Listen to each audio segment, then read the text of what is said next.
mchezo wetu sisi na Yanga kubwa tu. Ugumu wa mechi ya kesho ni sehemu ambazo tupo sisi timu mbili, wenzetu na sisi. Huo ndio ugumu wa kwanza. Tunaingiaje na Yanga? Nadhani sisi tunajua sana Yanga kuliko wao kutuangalia sisi, kutokana na timu yao ilivyo, na sisi hawezi Yanga kuangalia TV zetu, video zetu, lakini sisi tumeangalia sana. Kwa hiyo uwezo kwa pesa sio kwetu, wajua Yanga koje na sisi tufaa vipi. Lakini kubwa tunaongea na ugumu wa mechi ni Yanga wako nafasi gani na sisi tuna nafasi gani. Kwa kila timu itaingia na tofauti wake kutokana na nafasi ambazo tupo. Wao wako pale, sisi tuko kwa nafasi ambayo ina mashaka, chochote inaweza kutokea. Tofauti na wao watakosa ubingwa, lakini sisi tutashuka daraja.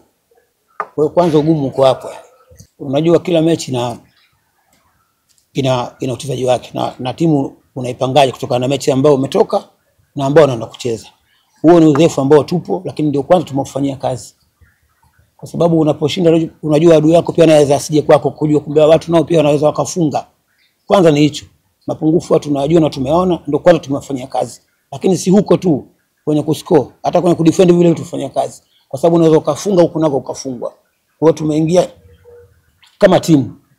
Kwa nini tunafungwa? Tutakufungwa. Kwa nini tunakosa magoli? Tunataka kushinda. Kwa sababu utakapowini yeye pia anaweza asije kwenu. Kwa hiyo tunafanya kazi katika uwanja wa mazoezi. Zote mtu anaingiza mambo mazuri. Huwezi kufikiria mechi ya kufungwa. Unapowini kwa nini nimeshinda? Basi mengi unaweza ukayarudia. Kwa kuwa huyu na yule kidogo hawa kwa mapacha. Nilifanya nini mimi nikatoka draw au nilifanya nini kawini? Unaweza kurudia. Japokuwa sio lazima. Kwa sababu huwezi kujua kama Yanga hii iko vipi. Kwa sababu sisi tulipoteza bao 3 sio? Je, unafikiri tutakuwa tuko wanyonge tukafungwa tena? Hapana. Mechi ile ndio itatupa tutatoa ugumu kwa Yanga leo. Kwa sababu gani? Kwa nini tulifungwa na Yanga bao 3? Mzuri wao alikuwa ni mtu fulani. Na wao pia Yanga wana udhaifu, ni binadamu, hapa udhaifu wako hapa. Kwa hiyo sikufungwa kwetu na Yanga iweza kama timu nzuri ya leo. Mwalimu, nikushukuru sana. Kile kile kuelekea mchezo wa kesho. Amina.